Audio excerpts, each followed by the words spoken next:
Engka doko-doko si bawa barongko monrotase si bawa lepe-lepe. Engka kak celen ripa ciro nasabak pure na lempe. Assalamualaikum warahmatullahi wabarakatuh. Agak karibata cikali tena pudo made cemua. Perjalanan jalan-jalan kita kali ini coba tebak di mana? Nih, wih. Rel kereta api ini. Rel kereta api pertama yang dibangun di Indonesia Timur semenjak zaman kolonial. Karena kalau tidak salah di Makassar ke Takalar dulu ada juga, tapi di zaman kolonial itu. Nah ini saya lagi di Paciro, yang di belakang saya ini stasiun Takalasi, stasiun Paciro. Nah, iya. Ini saya tepat berada di atas jalan raya, alias ini adalah di bawah ini terowongan yang setiap hujan itu pasti banjir. Maksudnya setiap hujan deras pasti banjir. Bulan ini di Februari ini, dari Januari sampai Februari kalau tidak salah sudah 3-4 kali banjir. Kira-kira apa penyebabnya? Ayo kita coba cari, kita coba keliling-keliling di sini. Apa kira-kira yang membuatnya seperti itu? Saya Aki selalu, jangan lupa like, komen, dan subscribe Ki. Ayo kita lihat keseruan perjalanan jalan-jalan kali ini ya. Jadi cikali-cikali semuanya, di bawah saya ini adalah jalan provinsi yang menghubungkan antara Kabupaten Baru dengan Sopeng via Buluk 2. Itu sudah sekian lama menjadi jalur penghubung kedua daerah ini. Dan bahkan baru-baru ini di bulan Agustus tahun 2021 lalu, Gubernur Sulawesi Selatan itu meresmikan jalur baru lagi dari Takalasi ke Kabupaten Sopeng via Rumpia tembus ke Lawo itu, dan lewat di sini juga ya, lewat di jalur ini juga. Cikali semuanya, sebelum video ini kita lanjut, saya mau disclaimer dulu bahwasanya semua yang saya sampaikan di sini adalah asumsi pribadi. Kemudian keputusan untuk membuat video ini pun setelah sekian lama mendengarkan curhat-curhat warga, sehingga saya terdorong untuk menelusuri sekitar terowongan ini sambil mengingat-ingat kondisi sebelum adanya rel kereta api ini. Kenapa? Karena ya sudah bertahun-tahun ini kita mengalami hal yang sama setiap saat.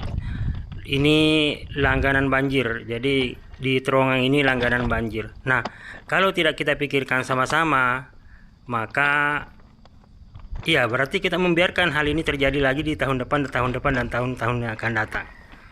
Kami sebagai warga tentunya menyadari bahwa setiap pembangunan tentulah untuk kebaikan dan kemajuan bersama. Namun tak bisa dipungkiri juga bahwa ini pun berpeluang membawa dampak yang kurang baik. Namun kami yakin lagi bahwa setiap problema ada solusinya bila ada orang-orang yang mau berpikir untuk mencari solusi ini. Bila pun tak bisa menghilangkan, setidaknya bisa meminimalkan dampak tersebut.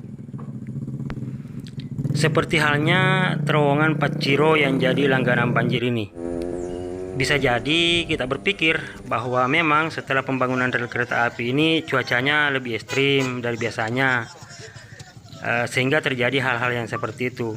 Tapi tentunya harus kita cek juga kenapa bisa setelah adanya rel ini malah daerah yang dulunya tidak tersentuh banjir, tidak pernah banjir, malah lebih duluan terendam.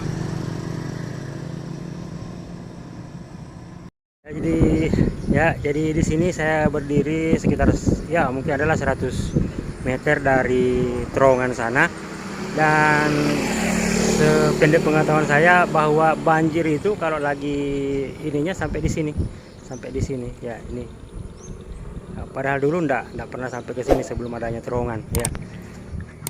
Akhirnya saya mencoba mengumpulkan asumsi saya pribadi bahwasanya terjadinya atau terowongan di dekat stasiun Takalasi ini, terowongan di Paciro ini menjadi langganan banjir.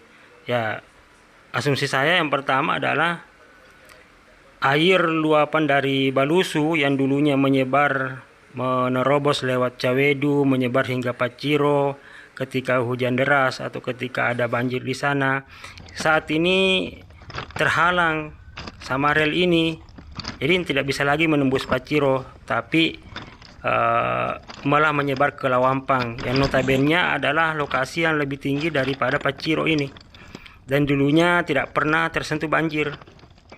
Nah, memang ada saluran air yang dibuat kalau tidak salah itu setiap 200 meter menembus rel kereta api ini.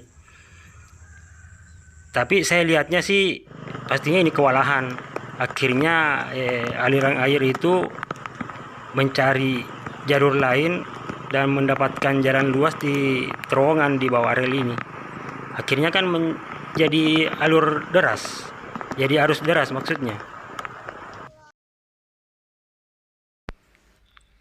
Asumsi yang kedua adalah dulu di samping terowongan ini ada aliran kali, ada aliran sungai kecil. Nah, sekarang hanya jadi saluran biasa. Kali ini, sungai kecil ini itu hulunya di Desa Kamiri kalau tidak salah ini. Ya.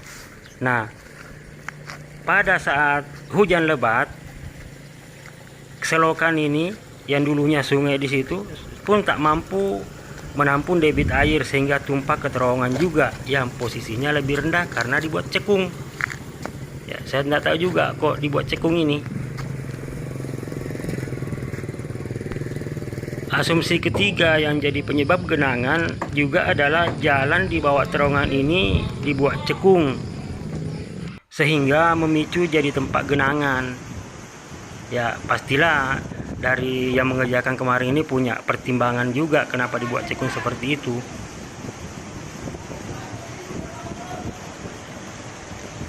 Poin keempat itu saya dapat info dari masyarakat bahwa ada beberapa saluran air yang tadi ini menembus jalur kereta ini, malah posisi dasarnya itu lebih tinggi dari sawah, sehingga air hanya akan mengalir ke situ ketika sawahnya terendam atau sawahnya kebanjiran.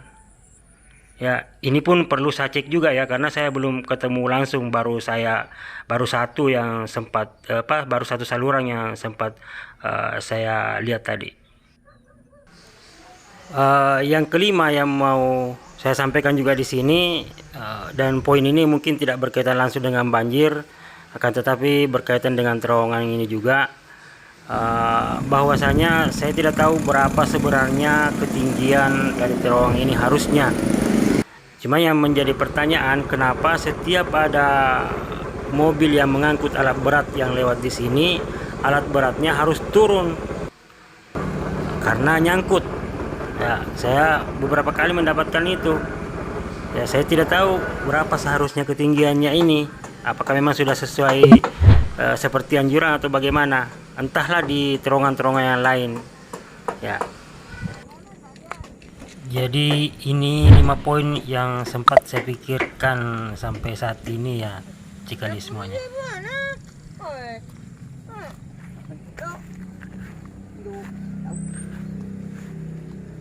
Manis yang sudah masak. Iya memang. Manis itu manis. Manis dong.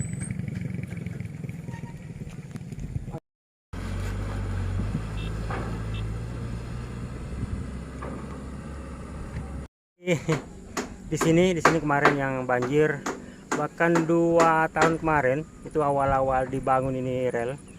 Nah, ada mobil PLN yang sempat hanyut ke sini dekat rumah ini. Waktu itu belum ada rumah, belum ada kios ini. Ya, semenjak pembangunan rel kereta api ini ya hal yang positif sebenarnya, tapi tentu kita harus siap dengan apa efek samping atau apa hal-hal yang akan terjadi, termasuk banjir setiap saat. Kira-kira apa solusinya? Ya harus kita pikirkan sama-sama. Saya pribadi yang membuat konten hari ini dengan asumsi pribadi, berdasarkan hasil ngobrol-ngobrol dengan warga setempat, ya sampai hari ini belum tahu apa sih solusi yang terbaik supaya tidak selalu berulang ini banjir. Kalau dulu di sini banjirnya ya pada saat bersamaan air hujan sama air pasang saja, pasang air laut. Kali ini ya setiap hujannya sudah dari pagi sampai siang atau dari pagi sampai malam, ya besar kemungkinan akan banjir di sini. Dan asal ini sebelum dibangun ini rel di sini, pas di sini itu ada pohon agak senadi haji colok kayu korek, masa kayu korek, haji colok di sini besar dulu. Zaman saya masih sekolah di SD Paciro sini, dulu kalau banjir kita sudah sampai di sini itu sudah selamat karena airnya hanya sampai di situ, tidak sampai di pohon ininya. Ya, sekarang malah di atasnya sana melewati rel kereta api ini, ya terowongan ini ya. Ya mudah-mudahan dari sini kita bisa pikirkan sama-sama apa solusi terbaiknya nanti untuk Paciro. Kasian sekali di kampung gue, setiap hujannya awet ya banjir lagi, dan di terowongan ini itu deras ke airnya, kasihan banget, deras airnya, deras ke arusnya, jadi ya takut kelewat. Buktinya mobil saja bisa hanyut ya. Oke, terima kasih atas segala perhatiannya teman-teman. Mudah-mudahan video ini bermanfaat. Yang sudah membersamai sampai akhir video ini, saya doakan banyak rezekinya, sehat selalu bersama keluarga.